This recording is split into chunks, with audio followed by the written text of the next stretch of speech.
Hey everyone, so on May 8th, 2026, the Pentagon did something entirely unprecedented. They literally just opened the vault. We're talking about decades of highly classified files, documents that were guarded by the absolute highest levels of security, suddenly dropped, without warning, directly onto a public website. We've got photos, videos, meticulous case reports going all the way back to the Cold War. Welcome to This Explainer. I am so glad you're here today because we're going to completely bypass all the media hype and look strictly at the raw source material. We need to understand exactly what the government just handed us. So let's start unmasking PURSUE. 80. That's how many years of deeply held government secrets were essentially just released overnight. For 8 decades, the official government stance on these phenomena was absolute, unwavering denial, right? They weren't real, they weren't credible, and they absolutely weren't worth investigating.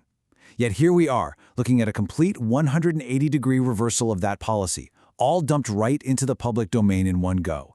Okay, let's dive into this, because, as you can probably imagine, the mainstream media reaction to this was explosive. The New York Times covered it, NBC covered it, pretty much every major news outlet on the planet ran with the story.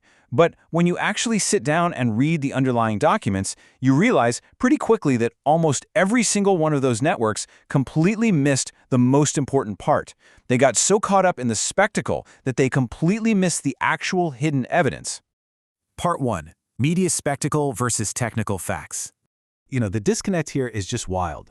While the mainstream news was totally captivated by the flashy photos and the whole Cold War saucer spectacle, the actual technical reality of these documents reveals something so much more profound. We aren't just looking at a few old pictures. We are looking at a newly constructed, permanent disclosure infrastructure that is absolutely packed with hard, technical radar data. The entire core of this massive release is actually a totally new government program with its own formal acronym, PURSUE, that stands for the Presidential Unsealing and Reporting System for UAP Encounters. So this isn't just some random zip folder of documents left on a server, it's a dedicated piece of infrastructure. It is a brand new, highly official Department of War website hosted right now at war.gov/UFO. And within this brand new system, the Pentagon dropped what they're officially calling Release 01.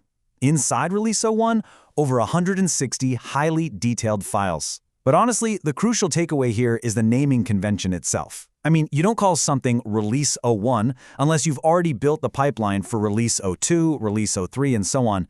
This is clearly an ongoing, permanent mechanism. Which brings us to part 2, the technical evidence inside those files. Let's really break down the incredibly specific technical specifications we're seeing in this data. Just look at the comparison here. During the Cold War era, the military was documenting rotating, disc-shaped objects. And crucially, these weren't just visual sightings. They were actively being tracked by military radar. Now, fast forward to the 2020s and the data shifts. We start seeing incredibly detailed reports of metallic elliptical objects. And the technical anomalies recorded here are just staggering. The military documented these objects hovering entirely motionless at high altitudes before suddenly accelerating in ways that literally defy any known human propulsion capabilities. And this brilliantly illustrates the sheer credibility of the files we're dealing with. The sources backing up these capabilities are absolutely ironclad. The PURSUE files contain active military witness testimonies. We are reading internal memos that were stamped classified for decades. We have hard radar tracking data confirming the physical presence of these anomalies, alongside photographic evidence coming directly from the Department of War. This isn't just hearsay. This is military-grade telemetry. Part 3. Make up your own minds. So, tucked right inside their official press statement was a line that, frankly, should stop any serious researcher dead in their tracks. The Pentagon explicitly stated, and I quote, "People can make up their own minds." Just pause and let the weight of that exact quote sink in for a second. They didn't say these objects are identified weather balloons. They didn't say there's nothing to worry about. The United States military basically handed the public 80 years of hard radar data and pilot testimonies and effectively said, figure it out yourselves. That kind of non-committal stance, it's incredibly unusual for an organization that essentially deals only in absolute certainty. Part 4, the Area 51 seismic timeline. 17. That is the exact number of shallow, highly clustered earthquakes that occurred all in a single day directly beneath Area 51, arguably the most highly classified military facility in the entire United States. Now, what's really interesting about this slide is how all these events stack up chronologically. Back in February 2026, President Trump issued a presidential order and teased that some upcoming files would be very interesting. Then, in late April, we see those unprecedented 17 shallow earthquakes physically rocking the ground at Area 51. Exactly 9 days later, on May 8th, PURSUE Release 01 drops 80 years of files onto the web. And then, just days after that, in mid-May, former President Obama makes public comments implying that the government is actually terrible at keeping secrets. Treating these political statements purely as neutral chronological data points, the correlation here is just impossible to ignore. We have an exact 9-day gap between a massive seismic anomaly at our most secretive base and the sudden launch of a permanent disclosure system.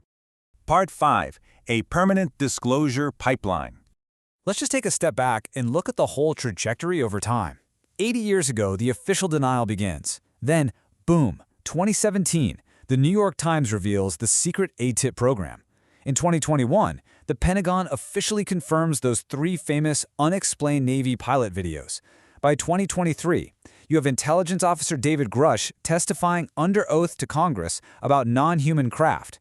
And now, in 2026, the PURSUE system is launched to actively funnel classified data directly to the public. Every single step here escalates the situation. This isn't random.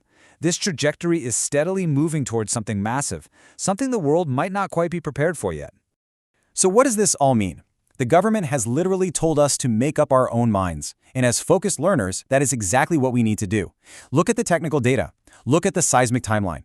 Look at the establishment of this permanent PURSUE system. And ask yourself, is this real, transparent disclosure? Is it a highly controlled release designed to manage a specific narrative? Or is this just the inevitable beginning of something much, much bigger? Think about that. Weigh the evidence for yourself. And definitely be sure to join us next time as we dive even deeper into the specific buried files inside Release 01. Keep questioning everything and keep learning.